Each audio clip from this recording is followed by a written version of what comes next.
So good afternoon, everyone. This is Audrey Russo, President and CEO of the Pittsburgh Technology Council.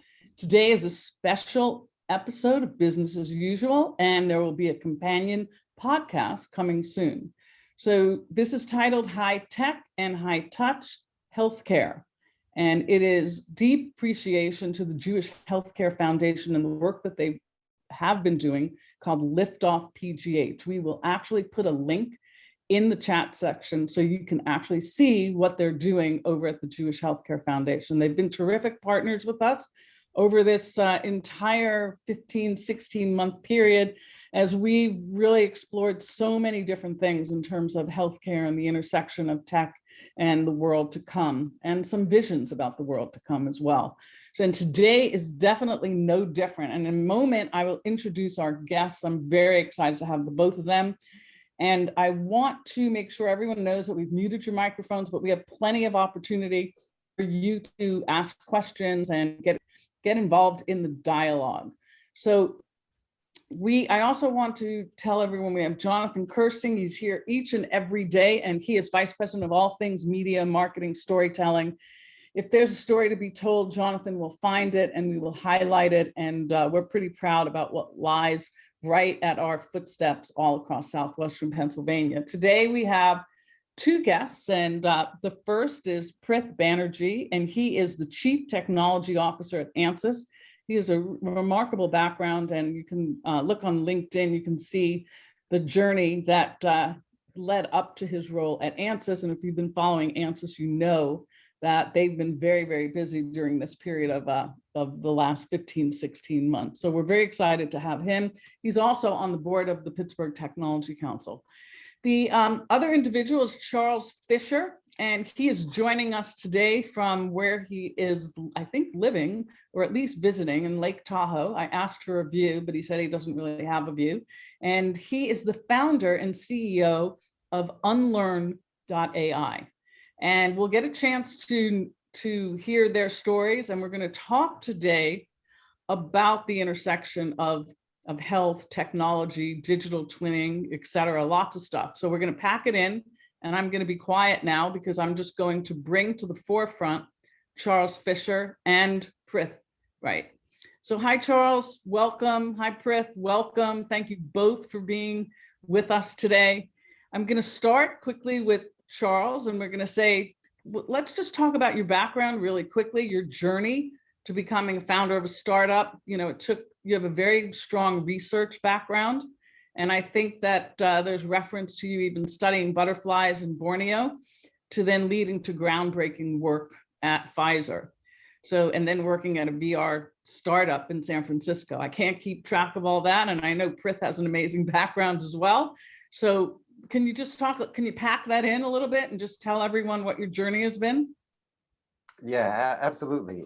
Thank you for having me. So I call myself a reluctant entrepreneur, in that I never set out to get into business at all. I'm a theoretical physicist by training, and I had every intention of being a professor. So I did my PhD at Harvard. You could tell I wanted to be a professor because I did multiple postdoctoral fellowships after grad school. But at some point I realized I didn't really know what went on in this area that academics call industry. They just industry is, and I didn't know what that was. And I thought I would try to get some new experiences. So I moved, actually at the time I was living in France, working at a university in Paris, and I moved back to Boston to work at Pfizer as a machine learning scientist. And then bounced around from Pfizer to this virtual reality company in San Francisco, before eventually deciding to start Unlearn about 4 years ago. And by and large, most of my research, 95% of my research, has been on applications of machine learning and artificial intelligence to problems in biology broadly, with the virtual reality company being the one really different outlier that wasn't related to biology or medicine. It's great. Well, thank you so much for joining us. And I know this might be early in the morning for you where you are. So deeply appreciate that as well. So I'm going to jump to Prith.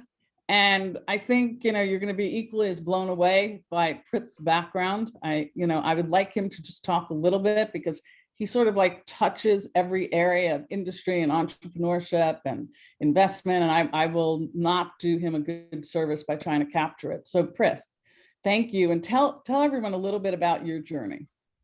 Thank you so much, Audrey. And it's an absolute pleasure and honor to be here today. So as Audrey mentioned, I have been fortunate in my career to have worked in the sort of three phases. So I've had three phases in my career. Career one, Charles, I mean, I know you said you wanted to be in academia. I was successful in getting into academia. I have a PhD in electrical engineering from the University of Illinois, Urbana-Champaign.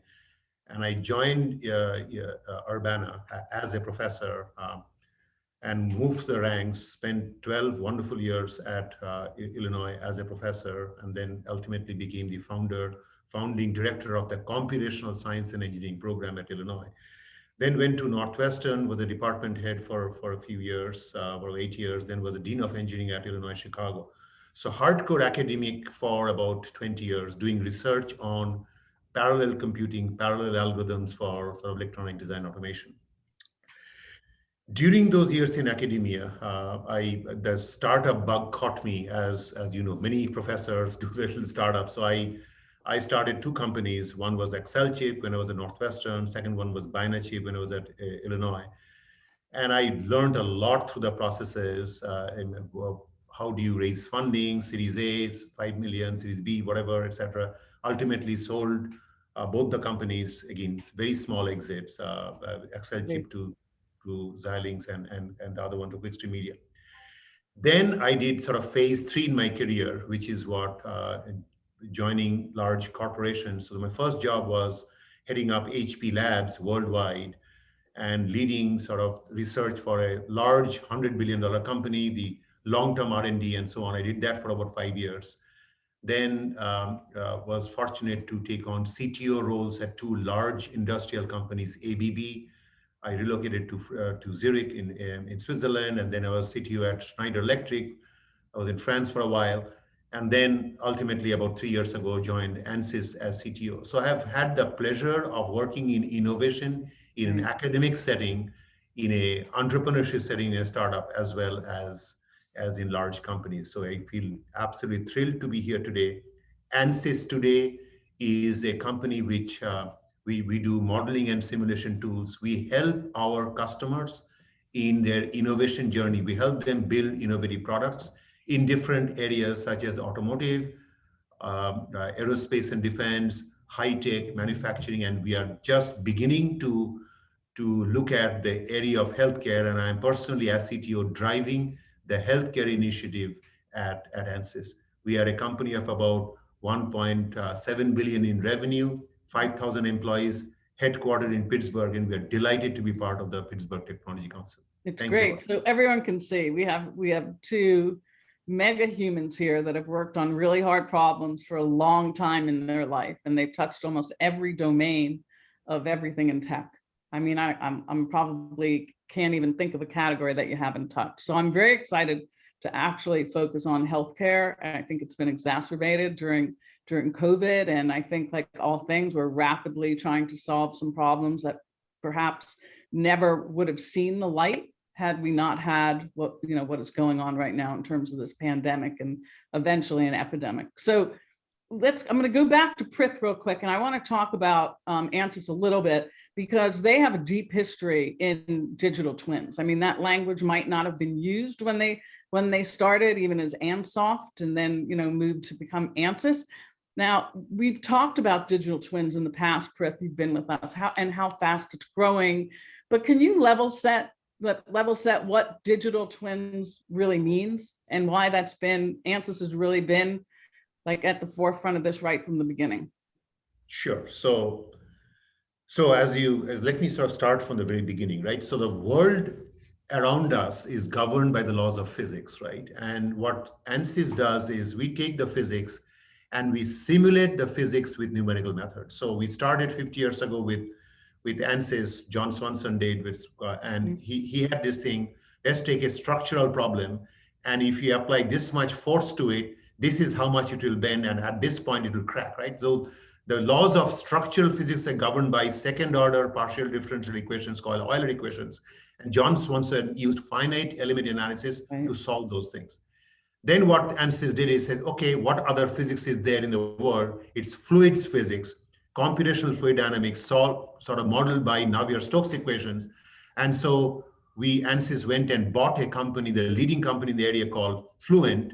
And with that, we now have the fluids simulation capability with finite volume methods. Then in 2010, we acquired a company, ANSYS, another Pittsburgh company, which gives us the ability to solve electromagnetic equations, like Maxwell's equations, against second order partial. So over the years, we have acquired different physics capability. We've got photonics simulation capability, semiconductor ability. So individual physics, sort of fluids, structures, electromagnetics, photonics, optics, and the like. And so that's what we have in our arsenal today, right?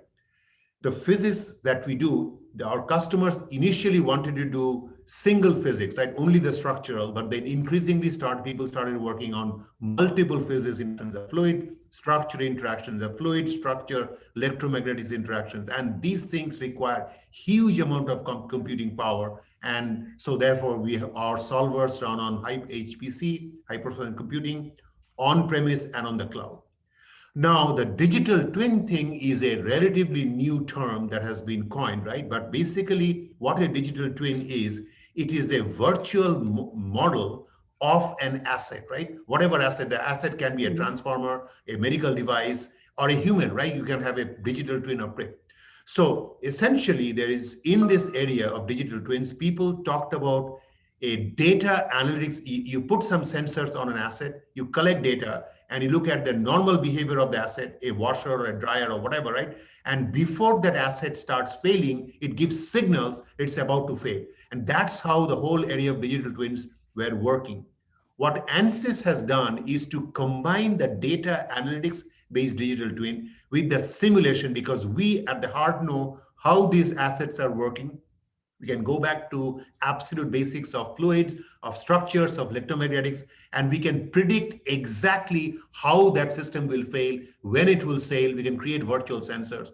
And so we have this big initiative at ANSYS on the Twin Builder, which team is leading. And that's sort of how we are solving the world of digital twins, predicting and predictive analytics and preventive maintenance, and improving sort of operations in different verticals like automotive and aerospace and manufacturing and high tech. Thank you. Thank you. That was wonderful. Great example. So Charles, in 2020 and now into 2021, the average American has gained tremendous insights into the world's processes for clinical trials. I mean, it's sort of funny that the clinical trials and everyone has their own point of reference has been common language.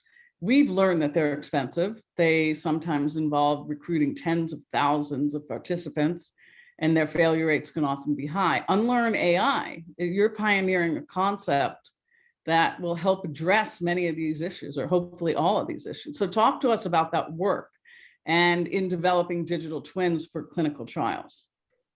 Yeah, absolutely. So, interestingly enough, everyone thought that these trials this year we were all waiting for them to read out. They're the fastest things that have ever been run. Normally, clinical trials and medical research takes much longer than it did for these vaccines and these other treatments for COVID-19.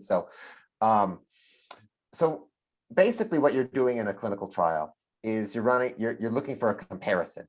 You have some brand new treatment, and you're going to compare it to the existing treatment, which could be nothing if there's no treatment, right? So you're comparing it and you're asking, is this new treatment better in some way than what currently exists? And so what we do when we talk about digital twins for patients is that we create computer simulations of how people respond to existing treatments.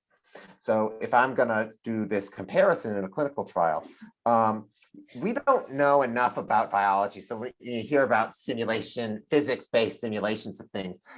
We know very little about biology to be able to simulate it in a sort of bottom-up approach where we say this gene does this and it interacts with this other thing. And so rather than do that, we build these digital twins with artificial intelligence. So we collect data from tens of thousands of people, and we observe how they respond to these existing treatments over time. And then we use these approaches from artificial intelligence that have been developed in the last few years to create a computer simulation engine of people with that disease. So an example is, like, we work right now in some trials in Alzheimer's disease.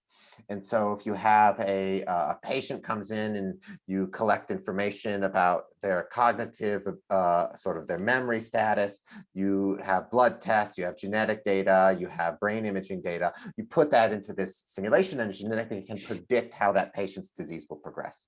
So then we can leverage these digital twins of these individual patients within clinical trials to enable clinical trial sponsors, so pharmaceutical companies, to run their trials with many fewer patients, so that they can generate the evidence that's necessary to know if their new drug is safe and effective as quickly and efficiently as possible. Wow. I mean, it's pretty incredible. So why is machine learning such a great fit for tackling the issue in the medical trials? Machine learning is sort of very broadly a tool set for creating making predictions or creating simulations, in our case, the area of generative machine learning, generative models, about things which we don't understand. So that are too complicated for us to understand how they work. So if you look in the past at the way people would build a lot of predictive models, is like some scientists would come up with hypotheses. They'd say, well, this variable is really important and that variable is important, and maybe we'll try to, in machine learning, rather than having individual scientists try to understand the details of the process, we said, maybe this process is too complicated for us. Let's just collect a huge amount of data and then feed it into certain kinds of algorithms that are good at making use of those data and discovering those kinds of important characteristics themselves. And since we don't really understand biology very well at all, machine learn, but we have a huge amount of data. Every time you go to the doctor, it's sort of generating data that could be used for these things. So there's a huge amount of data, but there's very little understanding. So that's sort of like a perfect interaction of application of machine learning.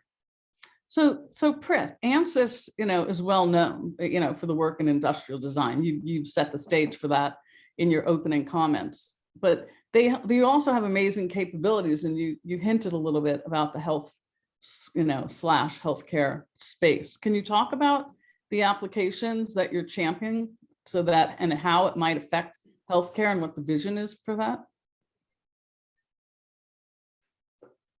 Oh, he's on mute. Hang on. Well, that's not good. Ask to unmute. Yeah, okay. There you go. Sorry, don't unmute yourself again. Yeah. So, I mean, again, what we do, as I said, we look at the world around us governed by the laws of physics. So let me now talk about the heart. The human heart is the most complicated organ that we have, right? So what we have taken is taking our structural simulation model and the fluid simulation model, electromagnetics model, like the heart beats 72 times a minute, right? So we take the electrophysiology of a heart, right? And depending on the electrical signals that come in, the muscles contract in the heart. Because the muscles, so again, model exactly how the muscles contract. Then because the muscles contract, the ventricle sort of contracts, and so there's blood that flows from the ventricle to the aorta, right? So we can use our ANSYS mechanical, our HFSS, and fluids, right? And LS-DYNA, all this software to model the heart. And we have done a very accurate model of the heart. Now, let's imagine that you have a heart disease, right? You have arrhythmia. So you have two choices you can have. You can take a pacemaker, and so we can now model a pacemaker from, say, Medtronic and how it is interacting with that failed heart. Or you can take a medication from, say, Pfizer to address arrhythmia, right? And so essentially now that drug from Pfizer, right, needs to be modeled with computational chemistry. So we are partnering with the likes of Schrodinger and CCG, computational chemistry group, right, to model those molecules in the Pfizer drug and trying to see how that drug drug discovery is happening, right? As Pfizer inventing new drugs and so on.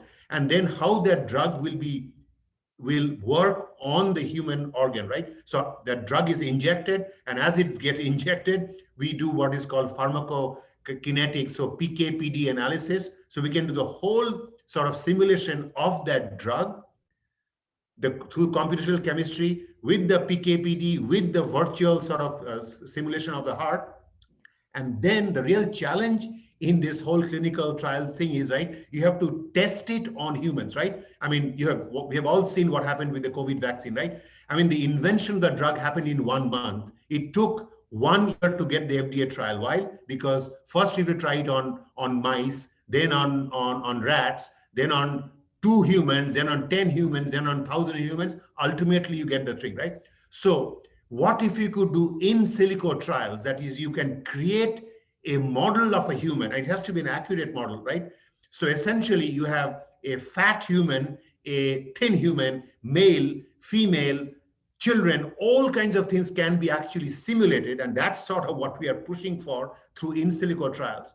But the trouble is the FDA still is relying on the actual human trials, right? So we are working with the FDA to say, hey, believe in our computational simulation capabilities. We are so accurate, and thereby, if we can do millions of sort of trials, right, you can completely accelerate the way drugs will be brought in or new medical devices will be approved by the FDA. So, and we cannot do it purely through physics.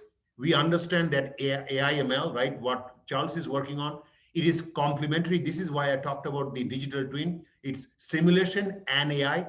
So we are actually partnering with various companies to take our simulation-based approach with the AI approaches to accelerate clinical trials. It's interesting. So then if you flip over to Charles, and both of you probably have, I guess Charles with his background, this whole application for personalized medicine, doesn't it take us down this path towards personalized medicine? I mean, Prith used the example of the heart, but I would imagine the applications just are endless, in terms of cancer treatments and, I guess it's anything. So do you see the potential, Charles, in your technology to help clinicians in terms of really, I mean, you talked about treatment options, but what about like that personalized piece?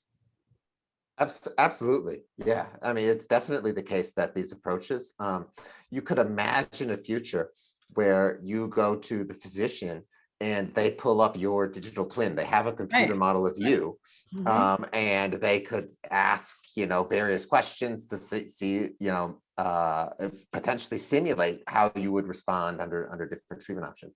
It's a future that I think is going to happen. It's not going to happen fast. I do want to make clear, it is going to happen very slowly, like not within the next 10, 15, 20 years, Really? both because, the truth is that simulations of people like are really actually, they're not that accurate. They're not precise. I mean, we don't even you look at Alzheimer's disease, we have no idea really what causes it. There's hypotheses, but you talk about genetics, you talk about all of these things. We're not to the point where we can make predictions that are extremely accurate, right? This depends a little bit. Like we can simulate the breaking of a bone or something like that. Simulate that. But when it gets down to that, the biochemistry and the genetics and the molecular biology of humans, we don't understand that much. And so the idea that, these are going to become very, very accurate simulations that will be precisely tell doctors what's going to happen, it's probably just still a ways away. And then there's all of this other stuff about who pays for it. Is your insurance going to pay for it? Yeah, that's the big piece. You're going to pay for it out of pocket. Who's paying for it? Do the doctors want it? How do the doctors interact with it? Even, we're new to electronic medical records in this country, right? And if doctors hate their electronic medical record systems right now, just the basic medical records, there are user interface problems and basic things. Now you're going to put this simulation on them. So I think that this is something where it's going to happen, and these tools are going to be used, and we're going to see them being used in really specialized cases, right? Even right now, you're seeing some things in in say dermatology, where you can have AI-based systems that can help to diagnose skin conditions. So you're seeing them specialized, but I think broad-based adoption of these things by the medical community is going to happen, but this is going to be a multiple decades journey to that, not just a couple years. Well, I'm going to jump back to Prith, but if I can just insert, I think there are many people who have been in tech and in healthcare over these last 16 months that have been surprised at how fast we made transformations during this period of time. So I'm a little bullish and excited that I think there's going to be opportunities that hopefully, Charles, will make you happy that it happened within our lifetime. But I actually do, because I think there is an imperative and a whole bunch of learning. And if you pair it with what's happening in digital twinning and hopefully ethics, that we begin to see that. But I appreciate your pragmatism, and you're certainly more worldly and knowledgeable than I am in this space. But I'm excited. I'm sort of excited on the optimism. So Prith, let's. Did you want to add something? So Yes. Yeah, no. So let me actually address what Charles said. I think he's right. The simulation has its limitations and so on. But what we are trying to do in the area of personalized medicine is the following, right? So let's say, again, that same arrhythmia example that I kind of talked about, right? And so there is a generic pacemaker that Medtronic can make, and there's a generic heart that you can have, right? So Dassault Systems has a living heart model. We have a heart model and so on, right? Those are generic heart models. But then when Prith goes to a heart specialist, right, they stick me inside a CT scanner or an MRI machine. They can take an MRI of my heart, right, layer by layer and so on. From Prith's heart, you can take those. There are segmentation tools that will do the matching, and then that thing comes up with a really accurate model of Prith's heart. This is how right? And so based on it, I can do some simulations. I can say, okay, your heart should do this, right? But then the technology that exists, right, with all the Fitbits and all the sensors that we have on our body, right? You can say my heartbeat at this point will be this, and then with the Fitbit, I actually measure what is happening. So there are tools in the flow. We are working with companies like ADAS 3D and Cases that take those CT scans, convert into meshing through our solvers, and then tie it with the actual measurements of the whatever you did with your the heart machines and so on, right? And using that, you can correct your simulations, right? So the whole thing of a digital twin is you have a model, but then you are predicting certain stuff, and you actually get actual measurements, and you correct your model. This is sort of the future we are working towards, and I am quite bullish, like you, that it will not take that long. Right. Not for all diseases. I think Charles is right. For certain things. Where we are headed is we are trying to enable third-party applications like clinical apps. So, for example, we are working with a company called Optimize for eye surgeons. You are a laser surgeon. You're trying to do a laser eye surgery, right? Okay. They are using ANSYS solvers in the back end to say exactly how you'd do the laser insertion, right?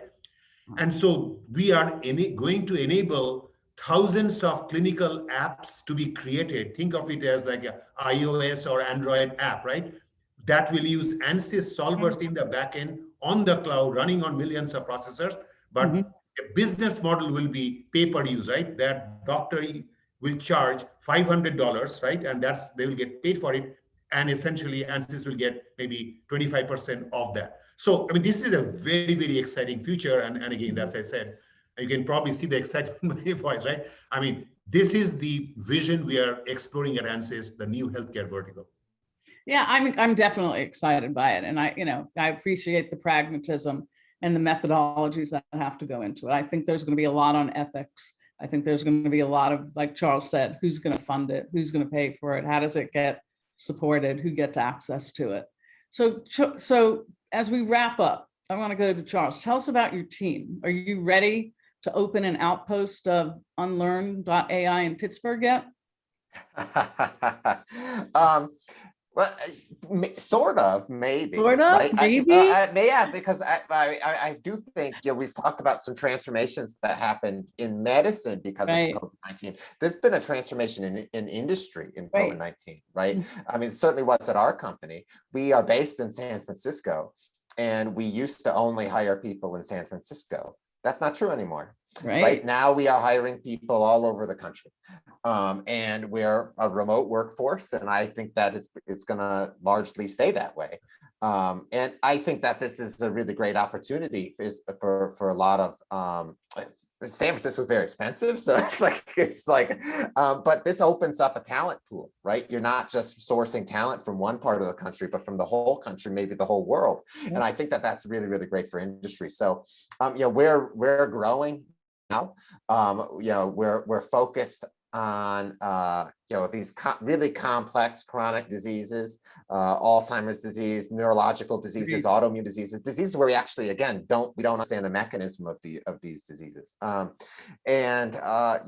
hiring people all over the country, in machine learning, in biostatistics. We do a lot of work on biostatistics and how to make sure that we're getting reliable evidence out of these clinical trials. If people in Pittsburgh are interested, we're definitely looking for new talented technical people all over the country. Okay, so here's the deal. I'm going to put a little shingle out right in one of our shared working desks, and we're going to call it Unlearn.AI. And I'll talk to you about that offline. So if I may put a plug for Pittsburgh, Charles. I mean, Pittsburgh, if you look at talent, it is tied to the talent coming off universities. Carnegie Mellon University, I don't have to tell you, is #1 in the world in AI, right? And so any company that is trying to do stuff around AI, right, which is why the Googles and the Ubers, all of them have done outpost in Pittsburgh. And again, so I don't have to tell you, but CMU is there, and UPitt is another fantastic university. There's 2 great universities in Pittsburgh that we at ANSYS have tapped into. Thank you, Prith, for doing that. I think we have a task. We need to follow up with Charles after this. Yeah, and I have one of my co-founders, Aaron. He's a Penn State grad in UPenn. So we have connections, not Pittsburgh, but close by. Not Pittsburgh. We love Penn State, but it's not Pittsburgh. So I think one of the things, we're going to wrap up, and I know we could have spent more time with the both of you. You're both lovely, warm, and brilliant. The both of you are. So this topic is really important, and I know we could have lots and lots of this. I don't know if we're going to do a podcast in addition to this, but we really do want to do a deep dive. So Prith, are you hiring right now? Are you doing any hiring? We are hiring, and we are hiring across the company in all areas. But I, as CTO, I'm responsible for a few initiatives. I'm responsible for AI ML initiative across simulation. So I kind of know what, anyway, so that's where our AI talent is hiring. My healthcare is part of my team. The digital twin is part of my team, and all these teams are actually hiring. It's great. It's totally great. So we'll put links out there. I want to thank both of you. We didn't get to everything. I know that there's a digital twin consortium that ANSYS has a role in. They've been one of the 7 founding members. And I think there's a link. We'll probably put a link out there so that if people want to know more about it. But ANSYS really has been part of the magic of Pittsburgh, and they have deep roots in terms of changing the way people work and the way people model. There's probably no other company like them in probably the world. And they've just been incredible. So Charles, it's wonderful to meet you. And we're going to make some connections with you after this. And I'm going to share some of the things that are happening here in Pittsburgh, because we know it's true. It's not just that we're proud, we know it's true. And I applaud you for the work that you've been doing, because it's critical. I say toast to the future. I think the future is closer than we think. And I just appreciate you both taking the time with us, for sure. So thank you both. And if you want to know more about their companies, easy to find, easy to gain access to. Prith is very accessible here in our region. And I'm sure Charles won't be shy about connecting with the people that we'll connect him with. So thank you both. Jonathan, what's up? Anything up? Tomorrow is a can't miss business as usual, because we have FedEx stopping by talking about their $2 billion carbon neutral initiative that they want to hit by 2040. Lots of business opportunities there. Yeah, you got that's great. See what they're up to. So it should be a lot of fun and very informative. Well, Charles, thank you again. Thanks for being with us. Thanks to the Jewish Healthcare Foundation for connecting us all and supporting us. Thank you, Prith. Everyone stay safe, and hopefully we'll see you all soon. Thank you. Bye-bye. Thank you.